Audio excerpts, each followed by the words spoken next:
Hello, welcome to food ഇൻഷി.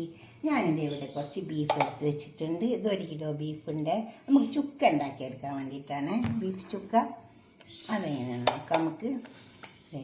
അതിന് വേണ്ടിയിട്ട് കുറച്ച് മസാലകൾ എടുത്ത് വെച്ചിട്ടുണ്ട്. ഒരു 2 ടേബിൾ സ്പൂൺ മല്ലിയുണ്ട്, കുറച്ച് മുളകുണ്ട്, 1 ടീസ്പൂൺ കുരുമുളകുണ്ട്, 1 ടീസ്പൂൺ കടുകുണ്ട്, 1 ടീസ്പൂൺ നല്ല ജീരകമുണ്ട്, 1/2 ടീസ്പൂൺ പെരുംജീരകമുണ്ട്, ഒരു 3 കരാമ്പൂ, 2 ഏലക്കായി, ഒരു ബാലിപ്പ്. ഇതൊന്ന് വറുത്ത് പൊടിക്കണം.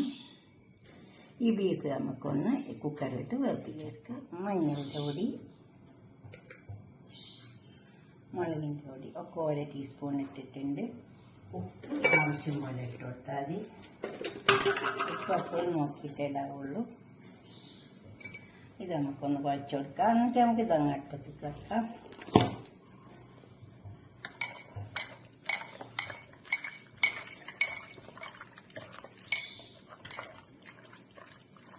ഇത്രയും സാധനങ്ങളിട്ടിട്ട് കുറച്ച് വെള്ളം ഒഴിച്ച് കൊടുത്തിട്ട് നമുക്കിത് അടുപ്പത്തേക്ക് വെക്കാം. അധികം വെള്ളം ഒന്നും ഒഴിക്കേണ്ട. അതിൽ തന്നെ ബീഫിൽ തന്നെ ഒരുപാട് വെള്ളം കിട്ടും.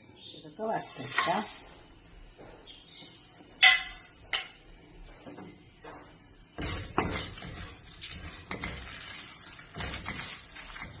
വറുത്തിട്ട് മിക്സിൻ്റെ ജാറിലിട്ട് പൊടിച്ചെടുക്കാം.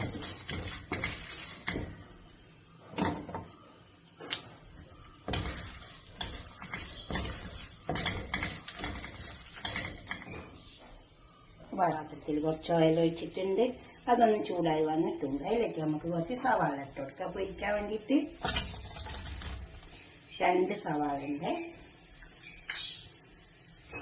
ഇതൊന്ന് പൊരിഞ്ഞ് വരണം.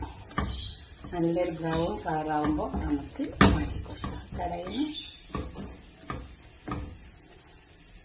പൊരിച്ചുള്ളിലേ ഇത് നമുക്ക് കോരിയെടുക്കാം. വേറെ പാത്രത്തിലേക്ക് മാറ്റാം. ഓയിലിൽ നിന്നോട്ട് മാറ്റിയെടുത്താൽ മതിയേ. പാത്രത്തിലേക്ക് തന്നെ നമുക്ക് കുറച്ച് കറിവേപ്പില ഇട്ട് കൊടുക്കാം. ആ ഓയിലിലേക്ക് തന്നെ ഇട്ട് കൊടുത്താൽ മതി. ഉള്ളി പൊരിച്ചെടുത്ത ഓയിൽ തന്നെയാണ്. ഇഞ്ചി വെളുത്തുള്ളി ചതക്കിയെടുത്തതായിട്ട് ഒന്ന് മൂത്ത് വന്നോട്ടെ. എൻ്റെ പച്ചമണം പോയിക്കോട്ടെ. എൻ്റെ പച്ചമണമൊക്കെ പോയി വന്നിട്ടുണ്ട്. ഇപ്പോൾ തീ ഓഫാക്കിയിട്ടുള്ളത് പൊടിച്ച് വെച്ച പൊടി അതിലേക്ക് കൊടുക്കാം. തീ ഓഫാക്കിയിട്ട് ഇടാവുള്ള അങ്ങനെയൊന്നുമില്ല. ബീഫ് തിളപ്പിച്ച് വെച്ച വെള്ളത്തോടെ ഒഴിച്ചു കൊടുത്തേക്കണേ. ആ വെള്ളം അതിൽ കിടന്ന് വറ്റിപ്പിടിക്കും. ഇതിൻ്റെ മേലെ ഈ വെള്ളമൊക്കെ പിടിച്ച് നല്ല കുറുകി വരും.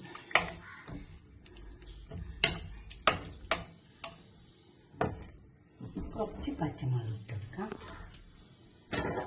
ഇനി ഇതൊക്കെ നല്ലോണം വറ്റി വരുന്നത്. കുറച്ച് ഉപ്പിൻ്റെ കുറവുണ്ട്. അതിലേക്ക് വെള്ളികൾ നന്നായി വറ്റി വെച്ച്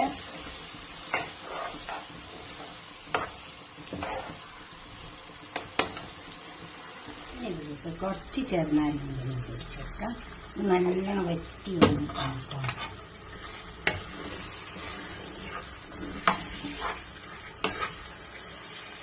ഉണ്ടോ നന്നായി വറ്റി വരും. അതിലേക്ക് പൊരിച്ച് വെച്ച സവാള ഒന്ന് പൊടിച്ചേർക്കാണ്. കൈ വെച്ചിട്ട് തന്നെ ഒന്ന് പൊടിച്ചേർക്കാം. നമുക്കിതൊക്കെ നന്നായി ചേർത്തെടുക്കാം. എന്നിട്ട് കുറച്ച് നേരം കത്തിച്ച് വെച്ചിട്ട് നമുക്കിത് ഈ പാത്രത്തേക്ക് സെർവ് ചെയ്യാം. എന്തിൻ്റെ കൂടെ വേണം കഴിക്കാൻ.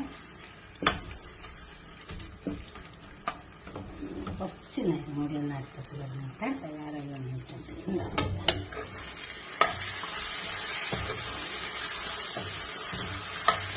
ഉള്ളി പൊരിക്കുമ്പോൾ കരിഞ്ഞു പോകരുത്. കരിഞ്ഞു പോയാൽ കഴിക്കും.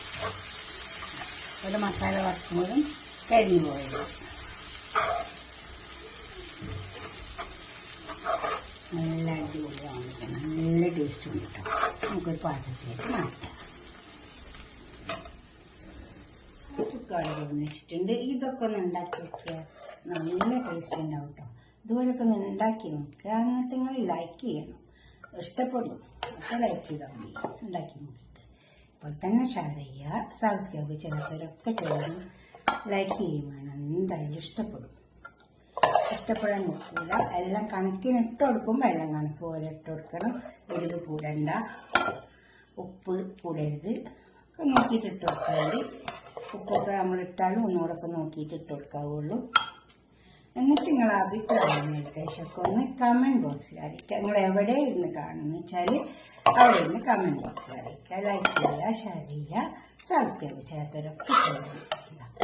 ഓക്കെ, അടുത്തൊരു വീഡിയോ ആയിട്ട് നമുക്ക് പിന്നെ കാണാം.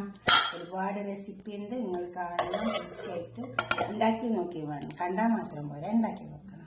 Okay, by.